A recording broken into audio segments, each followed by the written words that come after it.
আমরা প্রত্যেক চাষিরাই যেসব সার ব্যবহার করে থাকি তার মধ্যেই লেখা থাকে, এই দেখো একটা হাতে বস্তা 15-15-15, আর একটা বস্তায় দেখো 10-26-26। এগুলোর মানে কি? এই দুটোই তো এনপিকে সার। আসো এই 10-26-26-এর মানেটা বুঝে নি।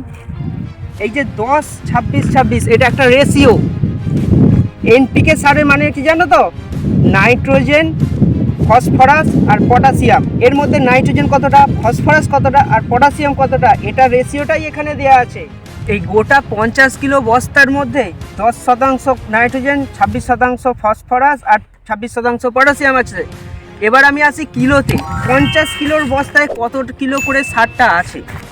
যদি আমি কিলোতে কনভার্ট করি, 5 কেজি নাইট্রোজেন, 13 কেজি ফসফরাস আর 13 কেজি পটাশিয়াম আছে। সব মিলিয়ে হলো 31 কিলো।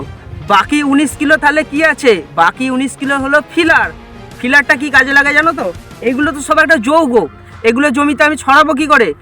এই ফিলারটা মিশিয়ে সারগুলোকে দানাদার আর ঝুরঝুরে করা হয়, যেটার সাহায্যে আমরা জমিতে ছড়াতে পারি। এই ফিলার, নাইট্রোজেন, পটাশিয়াম, ফসফরাস সব মিলিয়েই হচ্ছে 50 কিলো। 5, 13, 13, 19, total 50 KG. হিসাবটা বোঝাতে পারলাম তো?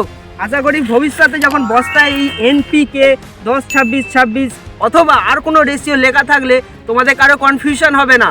তেমনই এই 50 কেজি বস্তার মধ্যে 15-15-15% হচ্ছে সলিড যৌগ আর বাকিটা থাকছে ফিলার।